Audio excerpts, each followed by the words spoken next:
بسم الله الرحمن الرحیم. السلام علیکم ورحمت الله وبرکاتو. په دې ویډیو کې زه تاسو ته د یو شپږو خوبونو تعبیر کوم. خپل خوب هم که لیدلي وي نو واتساپ زما نمبر دی، په همدې چینل کې نورو ویډیوګانو کې شته. هلته خپل خوب تاسو ماته لیږلی شئ په وایس سره یا په لیکلو سره. تعجب آور خوبونه نن تعبیروو. او یو خوب ما تعبیر کړی و څو ورځې مخکې، یو ورور ته هغه بیا مسیج یې وکړ چې بلکل تعبیر صحیح ده. د غر په سر باندې وایي زه ناست یم ډکه امتیازو او څوک راځي، ملګری مې ورور یې او ما ته ګوري، زه ورته وایم مه راځي، همداسې سیده راځي ما باندې. او بیا وایي زما ګوته په هغه زما مواد غایطه هغه ډکو امتیازو باندې ولګېږي، بیا خولې ته مې ځي یا ګوته مې بیا په غاښ مې نښلي هغه مواد غایطه. نو ما دا عجیب تعبیر ورته کړی و او دی بیا خپله ټوله قصه وکړه چې داسې داسې ما نه دا کار شوی، اوس خجالت یم، اوس راز مې ویلو. نو دا خوب څه ده؟ ډېر زیات مهم ده زموږ ستاسو په ژوند کې. همدې لپاره تعبیر د خوب باید تاسو وغواړئ، خپل خوب باندې ځان باید پوه کړئ او خیر هم پکې د شر نه د ځان ساتلو یو خبر هم پکې وي. نو الله تعالی دې وکړي ستاسو ښه خوبونه وګورئ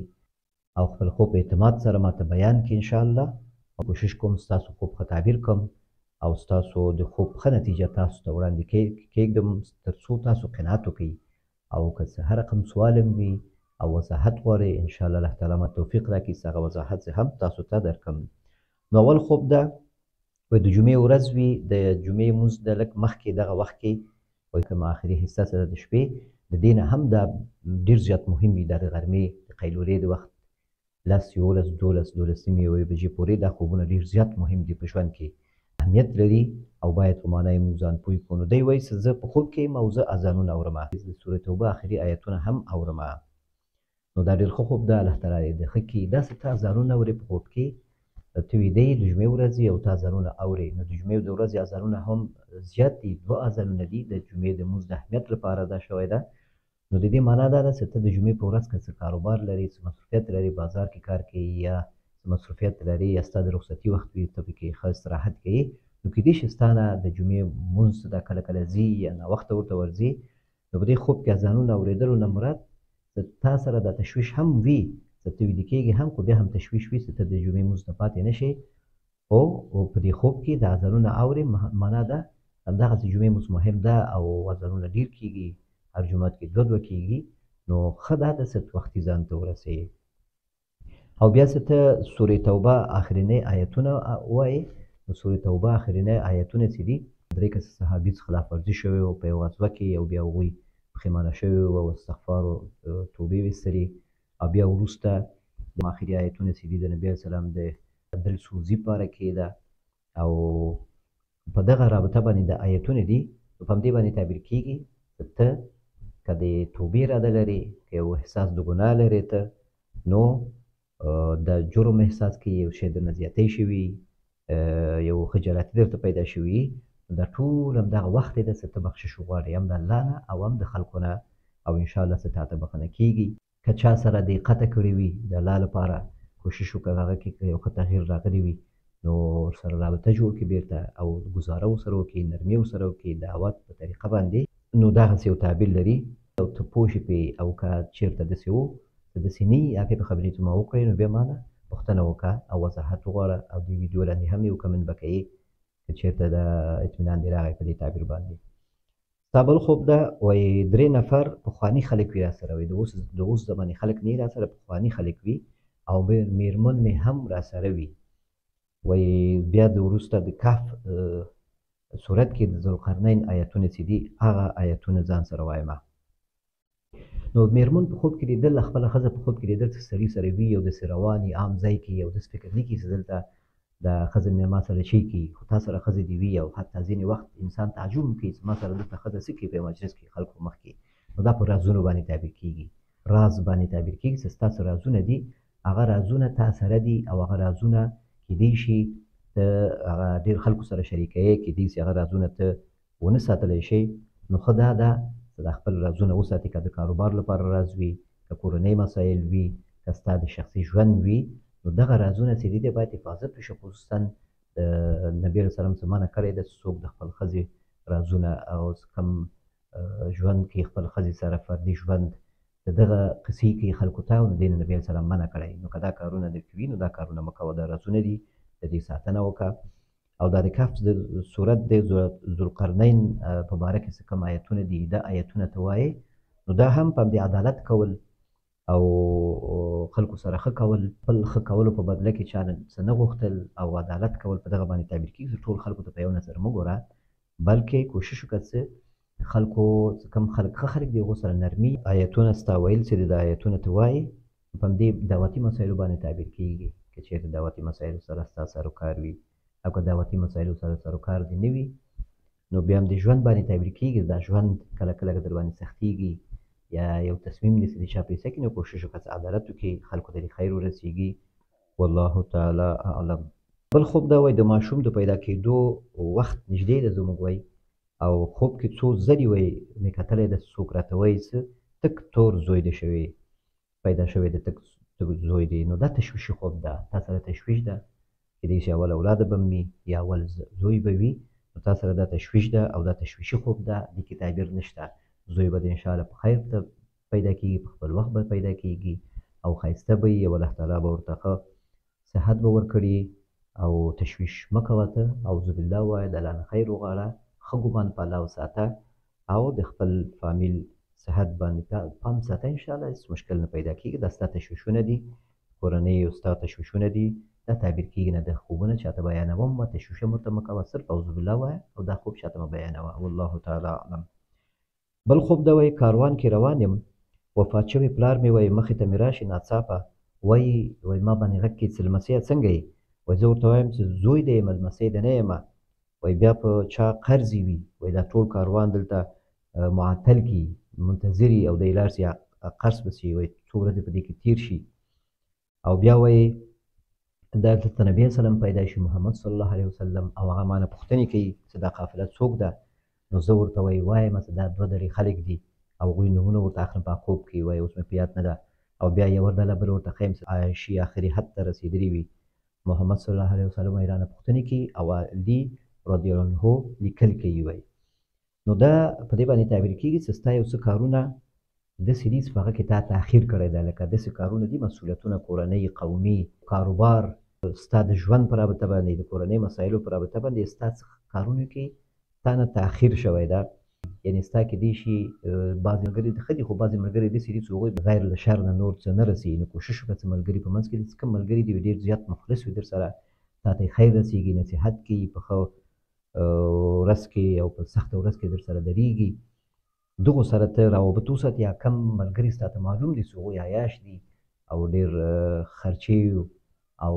بازار ګرځېدل او چکر وهل دا شیان ډېر کوي عیاشي کوي نو هغو ملګرو سره رابطه مه ساته دا کاروان ته وایي ټول معطل کېږي د دې معنا دا ده چې ستا یو څه کارونه ستا روان کړي دي کاروان نه مراد دلته ستا دا ژوند کې یو څه کارونه روان کړي دي او داسې به درېږي دلته ستا د پلار د وجې نه چې هغه ځي قرض پسې نو دې نه داسې معلومېږي چې ستا څه ارمانونه پوره شوي نه دي هغه په دې وجه باندې چې ستا د کورنۍ نوم او نشان سره کېدای شي هغه بیا ټکر درلوده نو په دغه وجه باندې ستا که څه ارمانونه پوره شوي نه دي نو دې کې انشاءالله ستا خیر ده دې باندې تشویش مه کوه لکه د کاروان ټول معطل د ستا د پلار د وجې نه چې هغه خپل قرض پېتلی ده نو په دې باندې ته کېدای شي خفه شي نور خلک په تا اعتراض هم کوي دغسې ستاسو کارونه که نه جوړېږي او ته هم فکر کوې چې دا ولې نه جوړېږي ښه دې باندې خفه کېږه مه که څه ارمانونه دې پوره شوي نه دي نو په دې کې خیر به وي هغه کې به کېدای شي داسې مسایلو کې ته واقع کېدلې چې هغه ستا د کورنۍ نوم او نشان او کورنۍ اصل و نسب او ستا څه کوم آینده ده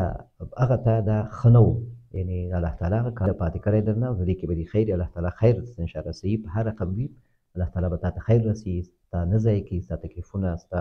کوششونه تا ته په بل شان ته به خیر رسوي او بل داسې تا ته معلوم ده د حق او باطل که داسې چا سره مباحثه لري د یو چا پیسه کې د یو ګوندونو پیسه کې د خلکو د مشرانو پیسه کې چې دا څوک د دې دفاع کوي څوک د دې په منځ کې ته شکي یې نو په دې کې ته خپله ویلي دي چې دا دوه ډله په حق دي او دغه یو دانه چې ده دغه بیخي عیاشي حد ته رسېدلی ده نو دغه معلومداره خبره ده که داسې مسایلو کې چا سره بحث کوي داسې مسایل وي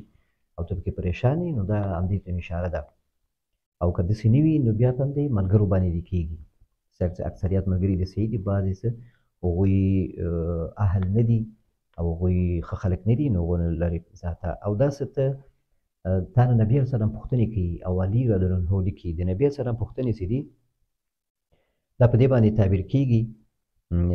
دغه کوم خبرې چې ستا په ژوند کې دي نو دا دین پورې مربوط خبرې دي او ستا ایمان پورې مربوط ده او په دې کې د نبي صلی الله علیه وسلم څنګه داسې حرص و چې هغه خلک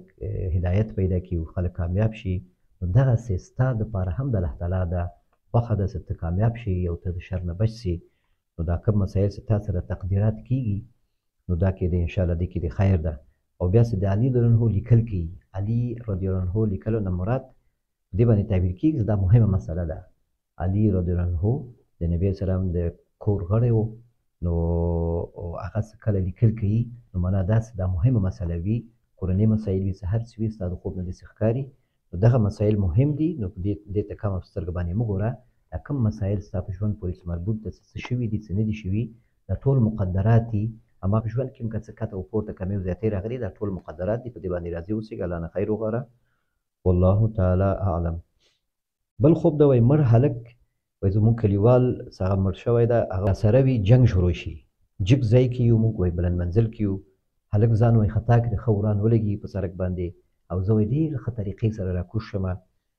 او ستنه کې وایي ځان ونیسم داسې ځان وښویمه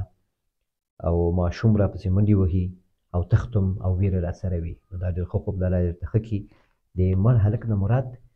همدغه دا څوک ستاسو په کلي کې وفات شوی ده نو معنا ده چې د ده همدغسې یو سخت سرنوشت و مشکلاتو کې دي چې دغسې تا باندې هم داسې حالات راغلي وي او الله تعالی ته یې ساتلی او هغه ته مشکل پیدا شوی دغه د جذباتو په سبب باندې هغه جذباتي و او تا لږ سوچ او ارامي نه دې کار اخیستی ده نو الله تعالی تا ته یو لاره د وتلو د مشکلاتو نه برابر کړی ده او بیا چې ته په طریقې سره راکوزېږي او ستنې کې ځان نیسې ستنې نه مراد شخصیتونه مشران خلک چې هغو سره په رابطه کې یا مشرانو مشوره د کورنۍ مشران دي چې هغو سره په رابطه باندې ته هغو سره په مشوره باندې ته یو مشکل نه ته وځي او وتلی مخکې هم او دې نه وروسته به هم وځي او داسې بیا د ماشوم در پسې منډې وهي د ماشوم نه مراد دا ستا زړه ده ځینې کارونو کې ځینې وختونو کې ځینې خبرو کې یو کار ته کوې په جذباتو یا تصمیم نیسې خو بیا وروسته ته فکر کوې زړه کې دې بیا ته ډېر خفه او ځان ملامتوې ضمیر کې دې ډېر ملامتي احساسوې نو دغه ماشوم نه مراد ستا دا معصوم زړه ده دغه معصوم زړه دی چې هغه بعضې خبرې تا ته کوي زړه کې د انسان ګرځي او هغه دې نشي کولی یا په هغه باندې هغه تصمیم هغه نه نیسي په ظاهره کې خلکو ته کم رانیسي او بل تصمیم نیسي نو هغه ستا د زړه خبرې صحیح دي اما هغه باندې عمل وکړه انشاءالله هغه کې دې تا ته خیر ده هغه نه ویره مه لره هغه کې که یو چا نه معذرت غوښتل وي که یو چېرته کم راتګ وي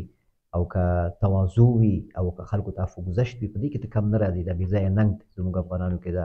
دا دومره فایده نشته دې کې اما هغه عاجزي کې سنګیني کې عفو او ګذشت کې او معذرت غوښتلو کې دې کې انشاءالله خیر ده خپل غلطي منلو کې الله تعالی دې وکړي د خپل خوب په تعبیر باندې ته پوه شي بل خوب دی دا وظیفه کې او جنګ وشي او ته ځان پټوې ځان وایي پټومه وایي دښمن راپسې شاته راځي د شا نه مې وایي زه د مخکې د چا سره په لانجه کې په وظیفه کې یم اول ته رانجه راشي د ځان ساتم او هغه د شا له طرف نه وایي څوک ما وولي او زه مړ شم او خپل ځان ګورم ولګېږم په پښو مې ولګېږم دا په دې باندې تعبیر کېږي د وظیفه کې ته یې او هلته په جنګ کې چا سره دې نه مراد دا ده چې هغه وظیفه کې ته راضي نه وې یو وظیفه کې ته وې یا اوس یې یا پکې وې او هغه کې ته راضي نه وې هغه کار صحیح نه و یا ځای صحیح نه و هغه ملګري صحیح نه و نو هلته ته په تنګ وې خاص کم وخته پورې تا ته مقدر و ته هلته پاتې وي دا په پښو باندې په مرمۍ لګېږي دا په دې باندې تعبیر کېږي چې هغه وظیفې نه ته نه شې وتلی هغه وظیفې نه ته نه شو کولی چې ووځي او داسې یو مسله وي نو دې کې د خیر و دا مړ کېدلو نه مراد چې ته مړ کېږي بیا ځان ګورې دغه ستا یو ارمان نه پوره کېدل او یو شی دی سر ته نه رسېدل هغه هم د یو خیر په سبب باندې ته هم چې په دې خوب کې ته لګېږي په آخره کې په پښو لګېږي او بیا مړ کېږي دې نه مراد همدغه ده چې دغه کار کې ته پاتې شوی یو څه وخت او ستا زړه نه و خو ته پکې پاتې شوی او دا تقدیر ته وایې چې د شا له طرف نه په ما ډزې کېږي شا له طرف نه مراد د الله تعالی تقدیر مقدرات هغه له شا له خوا نه مخکې چې موږ کوم شی ګورو نو دا زموږ ارزوګانې دي او د الله تعالی مقدرات دا زموږ بره وي نو نبي سلام یو ورځ ویلي مثال یې ورکړ و انسان چې کله ارزوګانې کوي وایي داسې ډېر اوږد ارزوګانې کوي وایي دا تقدیر داسې ده دا مقدرات د الله تعالی وایي دغسې ده نږدې ده ته ده بس نو به کېدای شي هغه ته ونه رسېږي خو دې ته خو رسېږي دې ته خو نږدې ده نو دغسې ځینې مقدرات وي او ځینې شیان چې نه پوره کېږي نو هغه د الله تعالی مقدرات وي، هغه کې زموږ خیر نه وي یا په هغه کې یو شر وي، نو په دغه سبب باندې ارمانونه نه پوره کېږي. نو دا و د نن ورځې خوبونه. الله تعالی دې وکړي چې تاسو خپل خوب تعبیر واورئ، ویې ګورئ، مطمئن شئ، او کله چې مطمئن شئ ما ته بیا یو اطمینان راکوئ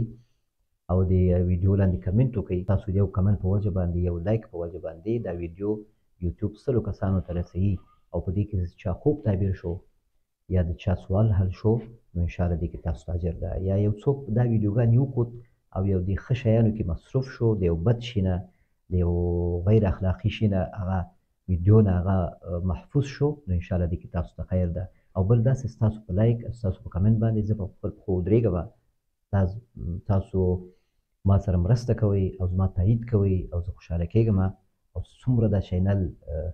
هغه په خپلو پښو ودرېږي، ما ته تایید حاصلېږي ستاسو له خوا نه، نو انشاءالله دا په دې باندې دا باعث کېږي چې زه د خوبونو تعبیر ته ډېر وخت ورکړم، خوبونه ستاسو تعبیر زر زر وشي او همیشه په خپل وخت وشي انشاءالله او ښه توجه سره وشي. نو تر آینده ویډیو پورې تاسو په الله سپارم. د رمضان مبارکې ورځې دي، آخري عشره ده. الله تعالی دې وکړي چې دې نه هغه اعظمي استفاده وکړو او الله تعالی دې زموږ عبادتونه، تلاوتونه، صیام او قیام ده خپل دربار کې تراوی قبول منظور وګرځوي او الله تعالی مغفرت نصیب کړي او الله تعالی عفو درگذشت وکړي زموږ د ګناهونو نه، او الله تعالی زموږ